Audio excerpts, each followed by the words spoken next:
आपका बेटा भूखा है मान लो, या आपके पति भूखे हैं, आप जब अपने पति के लिए या पुत्र के लिए भोजन बनाते हैं तो आप भी उसमें से भोजन कर लेते हैं जो भी बनाएंगे।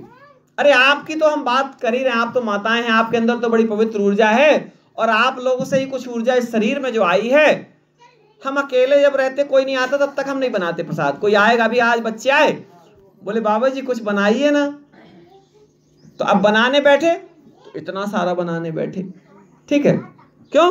क्योंकि जो कुछ बनेगा वो सबके लिए बनेगा, क्योंकि आश्रम में आए कोई।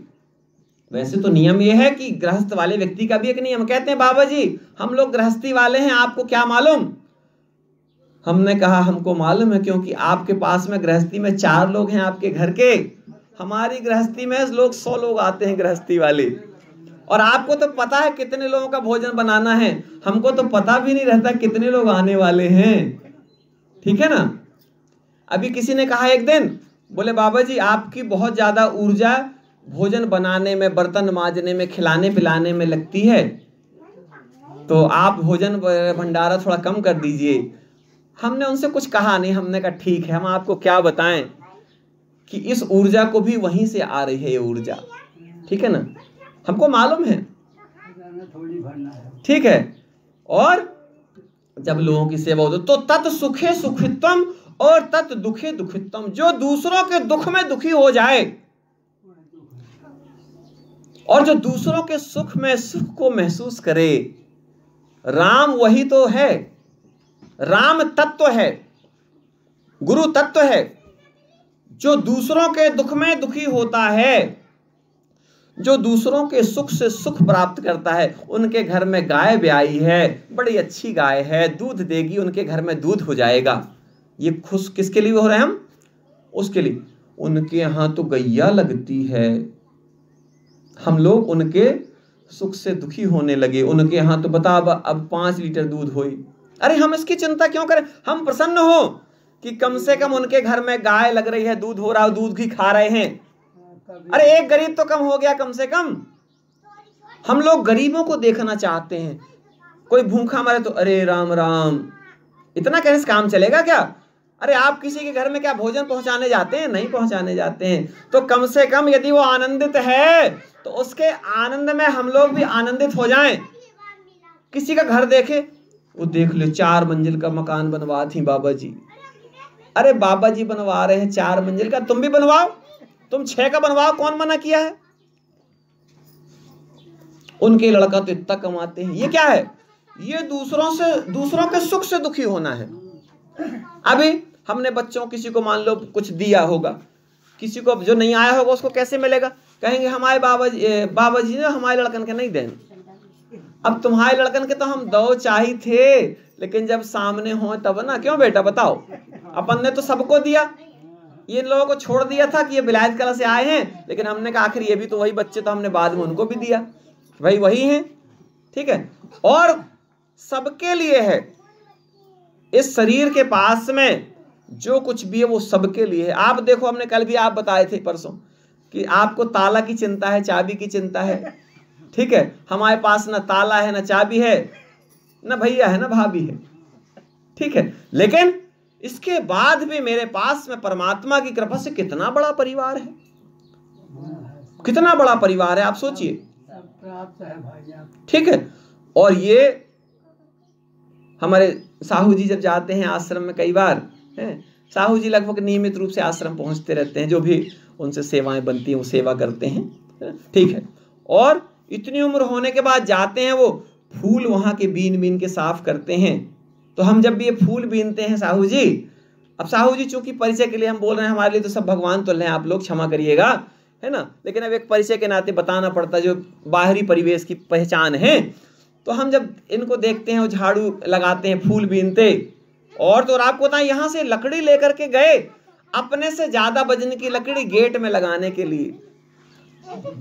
हम देख नहीं पाए, हमने कहा अकेले होंगे, और जब ऑटो से उतार रहे थे तो हमने लकड़ी को जब पकड़ा तो लकड़ी भारी थी। हमने कहा धन्य है आप। हमने कहा आप क्यों परेशान हुए? तो बोले हमार काम तो है ना बाबा जी। मैंने कहा वाह, क्या सोच है आपकी, कितना पवित्र चिंतन है। अभी बाबा जी देखिए बोले कि बाबा जी दिया बाती तेल प्रसाद सब जो है हम व्यवस्था करेंगे। उस दिन हमको भेजने की व्यवस्था ने तुरंत गाड़ी निकलवाई अपनी। बोले बाबा जी गाड़ी कोई चलाने वाला चाहिए, गाड़ी खड़ी। देखो ये भाव है, हमको किसी से कुछ चाहिए नहीं है, लेकिन इसके बाद भी ये है पवित्रता, ये है तत् सुखे सुखित्वम और तत् दुखे दुखित्वम। दूसरों के सुख में सुखी हो जाओ। जब कोई आनंद ले रहा है तो कहो वाह हमारे संसार में 4 लोग और सुखी हो गए। जब कोई दुखी हो तो थोड़ा आप भी दुखी हो जाओ, अरे यार बेचारे के घर में ऐसा दुख हो गया, होना नहीं चाहिए था। और जब हमारे अंदर ये बात आए कि राम यही करते थे, बेटा बात नहीं करो, राम यही करते थे, इसलिए राम कथा हम लोग बार बार करते हैं। राम जी की कथा से यही तो प्रेरणा मिलती है। जैसे दशरथ जी ने कहा कि मैं सोच रहा हूं कि अब राम को राजा बना दूं, जैसे उन्होंने कहा कि मैं सोच रहा हूं कि राम को राजा बना दूं, तभी जो है जितने प्रजावासी हैं, जितने अयोध्यावासी हैं और तो और जितने वहां पर राज में रहने वाले लोग हैं, वो सब ने कहा राजा दशरथ की जय हो, बहुत बढ़िया निर्णय है, बहुत बढ़िया आपने सोचा है कि राम को राजा बनाना है। तो दशरथ जी ने कहा तो क्या मेरे से आप संतुष्ट नहीं हो? अरे नहीं नहीं ऐसी बात नहीं है, आपसे अच्छा राजा तो कोई नहीं, लेकिन राम जी अभी युवा हैं, राम जी तो युवा है ना, आप थोड़ा सियाने हो गए हैं तो राम जी काम करेंगे। युवा बन करके कहीं दौड़ भाग करना है तो राम जी कर लेंगे, और अनुभव लगाना है तो आप कर लेंगे। तो आपका अनुभव और राम जी की ऊर्जा दोनों मिलकर के इस अयोध्या नगरी को और ज्यादा उत्साहित कर देगी, और ज्यादा बड़ा कर देगी, और ज्यादा समृद्ध कर देगी, और ज्यादा सशक्त कर देगी ऐसी। और इसके बाद में नामकरण हुआ हमारे चारों भैया का, और नामकरण करते समय वशिष्ठ जी ने जब राम जी को अपनी गोद में लिया है, तो एक दृष्टांत हमने आपको बताया था कि पिताजी ने उनके कहा था वशिष्ठ जी के कि जाओ अयोध्या में पुरोहित बनकर, तो उन्होंने कहा था नहीं जाएंगे, क्योंकि वहां पुरोहिती करेंगे तो पुरोहिती का धन हमको पचेगा नहीं। तो अब जो है वशिष्ठ जी गोद में लिए हैं राम जी को और कह रहे हैं प्रभु आपने अपना काम कर दिया, आज मेरा जीवन आपने धन्य कर दिया। मेरे रोम रोम में बसने वाले राम, मेरे रोम रोम में बसने वाले राम, जगत के स्वामी हो अंतर्यामी, मैं तुझसे क्या मांगूं, मैं तुझसे क्या मांगूं। मेरे रोम रोम में बसने वाले राम, मेरे रोम रोम में बसने वाले राम।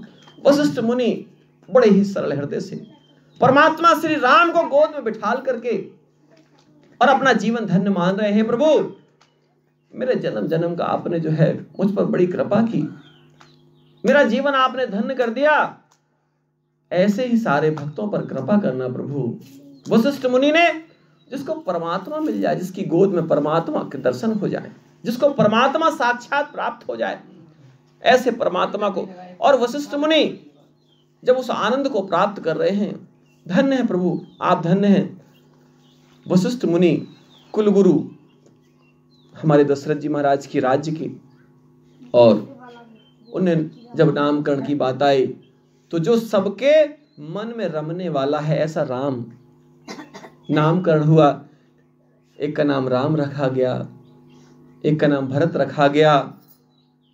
बोले जो भरत लाल हैं इनके माध्यम से सारे संसार, कभी कोई भूखा नहीं रहेगा, सबका ये पालन पोषण करेंगे। लक्ष्मण कुमार जी, शत्रुघ्न लाल जी, लक्ष्मण कुमार जी हमारे भगवान शिव के अवतार माने जाते हैं। और तो और शत्रुघ्न लाल जी कहते हैं इनका कोई शत्रु नहीं होगा, शत्रुओं के दिल दहल उठेंगे। शत्रुघ्न लाल जी ऐसे चारों पुत्रों का नामकरण हुआ है, और बढ़िया चारों पुत्र धीरे धीरे धीरे धीरे जो है उस अयोध्या, राम जी लक्ष्मण जी भरत शत्रुघ्न जब अपने पिता की गोद में आकर के बैठते हैं तो क्या दृश्य होता होगा। जिसकी गोद में कभी एक फूल नहीं था, आज उसकी गोद में 4 बालक और ऐसे कौन? ब्रह्म स्वयं जिसकी गोद में खेल रहे हैं। धन्य है ऐसे राजा। ऐसा ही हम लोगों का जीवन भी होना चाहिए। अगर ऐसा हम लोगों का जीवन होगा तो ही हमारा जीवन सार्थक होगा, अन्यथा हम लोगों का जीवन सार्थक नहीं हो पाएगा। क्योंकि हम लोग बार बार कहते हैं राम को आराम मिलेगा, राम कह नहीं पाते हैं। क्यों? क्योंकि हम लोग इतने काम में लिप्त हैं। अभी अपन ने बोला ना कि अभी जो है खेती चल रही है, अभी फिर थोड़ी देर बाद लगेगा, बोले एक काम करो खेत को जुताई करके छोड़ दो थोड़ा, तो फिर हाँ। ओम नमः शिवाय, ओम नमः शिवाय, हर हर भोले नमः शिवाय, ओम नमः शिवाय, ओम नमः शिवाय, हर हर भोले नमः शिवाय, ओम नमः शिवाय, ओम नमः शिवाय, हर हर भोले नमः शिवाय, ओम नमः